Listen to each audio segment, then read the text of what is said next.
What can we conclude about the role of women in the first churches by reading the letters of the Apostle Paul? That question is still a point of contention in the life of the church because there are many cultural and historical factors that influence how we answer it.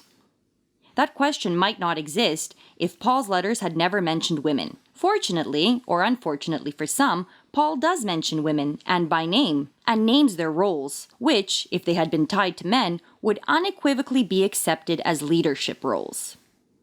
The issue of understanding the role of women in the first churches comes from church tradition that has throughout the centuries interpreted biblical texts from the perspective of the governing cultural paradigm. So, the role of women was often diminished, misinterpreted, completely removed, or a woman's name was turned into a man's so as to avoid the conflict. These are some examples. During his second mission trip, Paul and his associates arrived to Philippi. In the desire to share the gospel with the local population, they come to the riverbank where they expected to find a place of prayer. There, they find a group of women praying, among which there was a woman named Lydia, dealer in purple cloth. From Thyatira, she was a worshiper of the true God. Philippi is the first European city in which Paul preached the gospel message, and so, as the first woman who accepted the gospel and was baptized with her household, Lydia is considered the first European to become a follower of Christ. Lydia's conversion presents the beginning of Christianity in Europe. An entrepreneur, a devout woman with an open heart, and obviously very resolute, given that the writer of Acts had to point out how she persuaded them to stay at her house. Lydia's conversion was crucial for the establishment of the church in Philippi. Christians in Philippi developed a narrative of the establishment of their church around this woman, her conversion, her connection to Paul, and her role as the one responsible for the house church. In his letter to the church in Rome, we find Phoebe. Phoebe was a woman the Apostle Paul had sent to carry the letter to the church. At the end of the letter, Paul names Phoebe, recommends her to the church in Rome, and designates her as a diakonos, deacon of the church in Cenchrea. Earlier, in the book of Acts, chapter 6, we read about the establishment of the ministry of deacons. They were people full of spirit and wisdom, charged with the task of caring for the poor and the needy. The patriarchal hierarchizing of the church that strategically diminished the importance of women strongly shaped the way Phoebe's role would be interpreted. For example, when Paul or Apollo or Timothy refers to themselves as diakonos, that term is always translated as deacon. However, when that term is applied to a woman, Phoebe, tradition diminishes her role and translates the word as server, helper, deaconess, and describes her as one who served the church. Phoebe's ministry was important and wide, and it is visible she was Paul's close associate by the fact that he entrusted her to deliver his letter, to read it to the church, and explain whatever needed to be explained. The fact that Phoebe had great authority in the first church is confirmed by the second noun Paul uses to describe her, prostatis. It is a noun that comes from the verb proistemi, meaning to be placed above, to be a protector or overseer, and it describes an influential leadership position in the church. That noun is also translated as sponsor. The woman that has suffered the most injustice by the tradition is Junia. In Romans chapter 16, Paul greets Andronicus and Junia, the apostles, his fellow Jews, who have been in prison with him.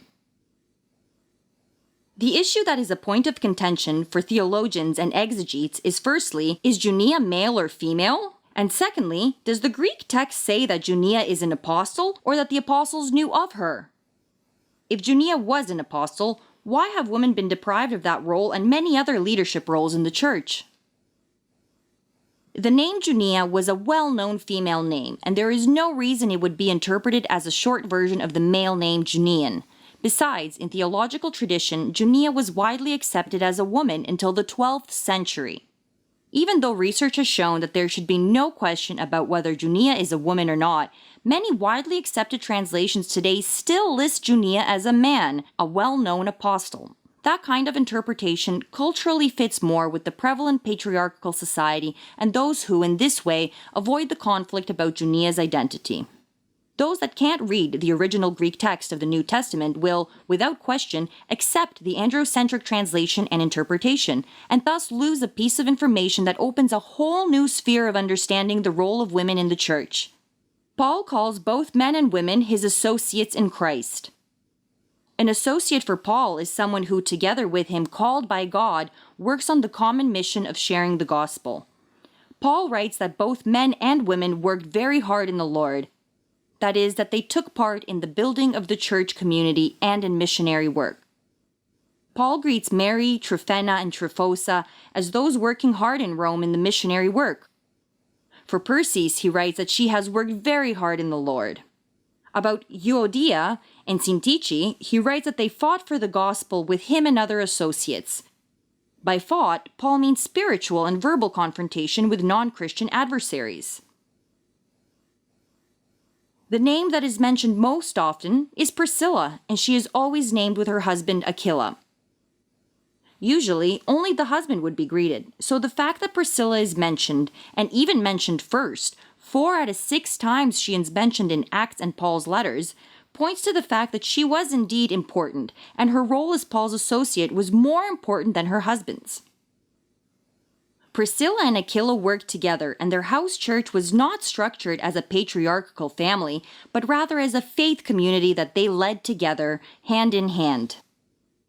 All of these women have, throughout history, undergone examination in various prisms and have often lost their true identity due to traditional interpretations that claimed women can't have roles that were ascribed to them in the New Testament.